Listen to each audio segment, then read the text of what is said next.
de terror, pero también nos vamos a ampliar un poco más hacia lo que es literatura fantástica en general.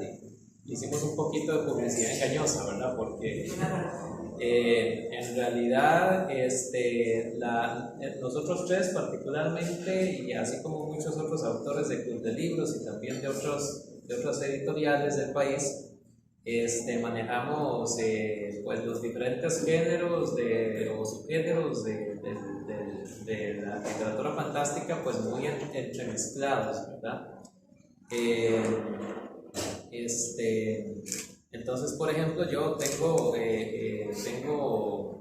mucha narrativa de ciencia ficción y pues en un principio, años atrás, cuando yo empecé a publicar, se me conoció un poco más por ciencia ficción que por terror, ¿verdad?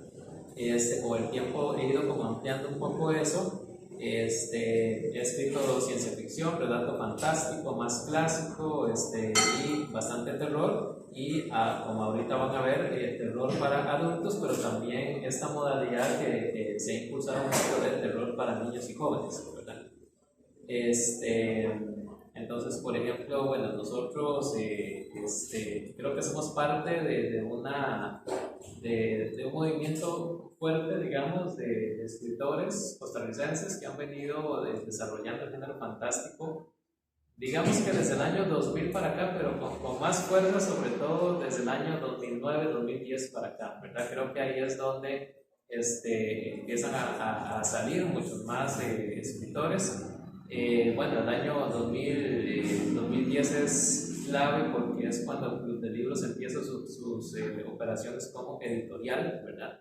El Club de Libros ya tenía desde muchos años atrás una labor muy importante en lo que es promoción y difusión de la literatura, pero a partir del año 2010 ya consolida un sello editorial con el cual ha publicado gran parte de los títulos que les vamos a comentar hoy, ¿verdad? Ya en general, en lo que es el país, es más o menos como desde finales de los años 90 que lo que es el género fantástico comienza como a tener una especie de reactivación, ¿verdad? Porque no es que no haya habido literatura fantástica en Costa Rica, hay literatura fantástica en Costa Rica como desde finales del siglo XIX y siempre ha habido autores, ¿verdad?, que han incursionado en el género fantástico, incluso autores tan tradicionales o clásicos como, por ejemplo, Carlos Gallini, Roberto Brenes Lecén, Joaquín García Monge, ¿verdad? Así como otros que sí incursionaron mucho más fuertemente en el género fantástico, como Alfredo Cardona Peña y León Fernández Guardia. León Fernández Guardia era el hermano de Ricardo Fernández Guardia, y León Fernández Guardia fue un autor muy interesante porque él tiene una colección muy grande de cuentos de género fantástico, ¿verdad?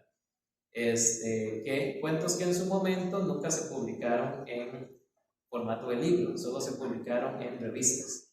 Aquí pues pasaba lo mismo que en Estados Unidos o que en Inglaterra, ¿verdad? El género fantástico pues era visto como un tipo de literatura muy menor, ¿verdad? Incluso hasta literatura de mal gusto, ¿verdad? Literatura de mala calidad.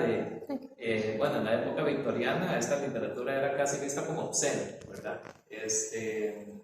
Era de mal gusto, era como un placer culpable de este tipo de literatura, y entonces en Estados Unidos y en Europa casi no se publicaba en formato de libro, sino que se publicaba principalmente en revistas y folletines que eran considerados de muy baja categoría, ¿verdad?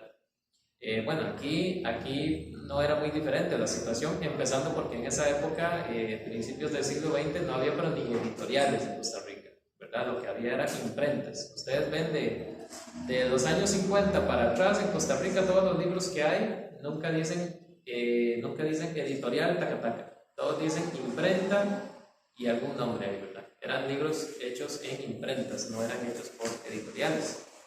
Es como en los años, nunca me acuerdo si 50 o 60, pero por ahí, que a mediados de siglo, que se funda la editorial Costa Rica, y entonces comienzan a aparecer por fin libros editados por una editorial propiamente dicha.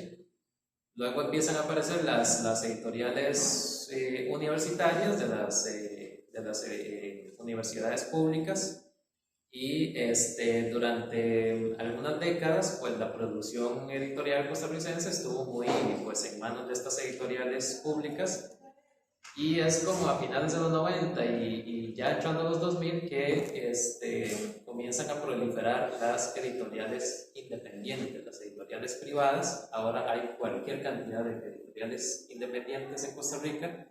La disminución de los costos para producir un libro, ¿verdad? Los avances en la tecnología hicieron que pues, sea cada vez más fácil publicar un libro. Ya publicar un libro no es tan difícil como la gente cree, ¿verdad? Ya no es aquel sueño inalcanzable, ¿verdad? Que parecía accesible solo para unos pocos. No, ahora con una cierta cantidad de dinero se puede publicar un libro muy fácilmente.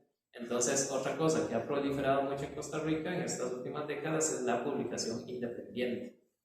Entonces, tenemos un montón de editoriales independientes y también montones y montones de autores independientes, y muchos de ellos han incursionado en la literatura fantástica en sus diferentes modalidades, ¿verdad? Ciencia ficción, fantasía, lo que llaman fantasía épica, ¿verdad? Muy, bueno, hablando de la influencia del cine, ¿verdad?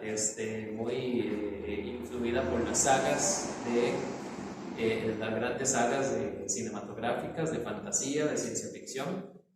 Y sí, muchas de esas sagas son basadas en libros, pero algo que hemos ido notando, hemos ido descubriendo, es que en realidad la gente que escribe aquí en el país sobre esas sagas muchas veces tiene una influencia más cinematográfica que literaria, realmente. Y bueno, todo esto para contextualizarles un poco, así a muy grandes rasgos y de forma muy resumida, como el estado del género fantástico aquí en Costa Rica.